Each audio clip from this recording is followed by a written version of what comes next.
As above, so below, in all layers of existence.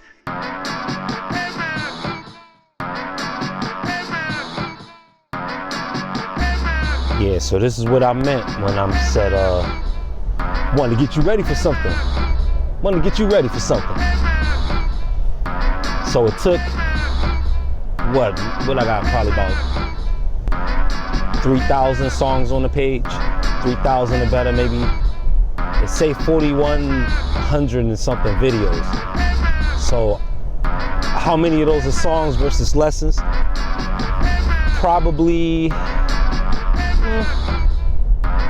maybe 3,500. I'll give myself a 3,500. Most of those are all with beats. Standard hip hop from boom bap to whatever other kind of beats you can throw in with styles or whatever the case, different techniques. Didn't do too much crossing over. Here, every once in a while, try my hand at a few jingles. But all of that was in preparation for something though. And it was in preparation for what you hear in the city of Dis. Because I watched hip hop from the outside of the industry since the early 90s. I'm a 80s baby, so early 90s. I was around for all of that. I was around for Illmatic. I was rhyming already at the same time when Illmatic was out. I was already rhyming. Picture that. And I was a kid at this point. I'm rhyming at, like 11, 12.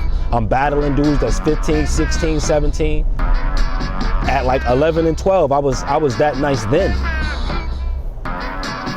So the craft was already with me. It was always with me.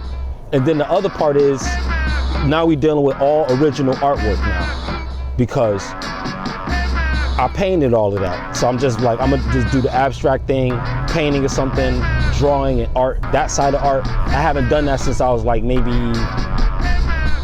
10, 11, 12, but I always did that. I even had artwork signed by the president at that time. When Clinton was in office, he signed one of my masterpieces. I was like 10. So that other side of the artistry is now what I'm putting into it. And now we're talking about full original artwork. Layers of existence. From, you know what I mean, with the Oracle said, from balls to bones. You'll feel it through and through. You know what I mean? Where she was talking about knowing you're the one. So putting that was like almost like a capstone to what I'm trying to do. And as much as I want to do the chop up samples with the beats, boom bap, that's my favorite kind of hip hop. That's my favorite pocket. It had a lot to offer, which really makes me think of the cinematic value that I want to add. I don't know if that's where hip hop is gonna go or not, but I haven't really seen it like put itself there in terms of beatless. Now, you have had tons of descriptive MCs. The 90s was indicative of that. And so were the times before with the MC, and they was always getting the crowd involved and giving you the steps. So everything was cinematic. They were being masters of the ceremony. But now we're talking about cinema. And we really do need to be talking about cinema, because if you can see, a lot of feeds deal with the fall of Hollywood and the lessening of entertainment value. If this is the case, then entertainment is naturally going to swing in the hands of the everyday average citizen. That's the only place it has to go. Remember, the film directors, writers, and actors, weren't they dealing with a strike from what I've been hearing? They've been dealing with strikes. So, and you're getting much more, it's not even a matter of, is there an indie art industry? I think everything on the planet is, you can do it, you know what I mean? If you're in the right position with enough of the resources, you can go ahead and do it. And it may be a responsibility for you to do it if you have these kind of gifts in you, and just give it a shot. It's not based on, and we feel what we feel, you know what I mean? You putting this stuff with your bare hands, you putting your bare hands into it, it feels like something like, man, I want to protect this.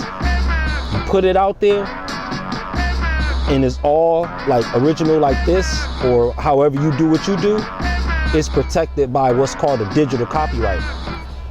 Don't underestimate a digital copyright. The ability to just publish something as soon as it's done, as soon as it's ready, as soon as it's right. Don't hold on to it too long, because oversaturation is a necessary part of getting your ripple in a you know what I mean, in a raging river full of currency in terms of material out there. You have to be sometimes throwing many pebbles into the pond to make a splash, you know what I mean? Not just one big one that you're trying to heft, because that's going to sink quickly. And once that's done, what you're going to do is going to take you more time to drop another boulder. When you got people that's skipping rocks, and people are looking, whoa, you see how many ripples that one did? Little Rocks did that. You got to drop a lot of little, you know, we in the time of the singles. And it has worked for superstars, for better or worse. You've seen, you know, the whole rest of the world is talking about the For All the Dogs album with Drake. So with the pebbles, you know, it just takes thousands and thousands and thousands of them, you know what I mean, before it sticks when you're making ripples on the surface versus big splash anyway, from an artistic standpoint. But again, to his advantage, to say a brief word on that is, if your name is already have been branded from the beginning success-wise, this has to be a result of some kind of consistency, even if that's what took place more so early on in a way that a lot of his fans enjoyed. Still, some consistency had to take place, and with that comes that persistence. So in order to be consistent, you have to persist. You have to be persistent. You know? And yes, you're not saying, hey, I'm consistently gonna drop once a season, even if it's the hottest song in the world. In 6 months, you're gone. In 6 weeks, you're gone. In 6 days, you're gone. Possibly even in 6 hours. So make the most of the time, redeem the time, and that's how you esteem the time. Super T Sigma. I holla.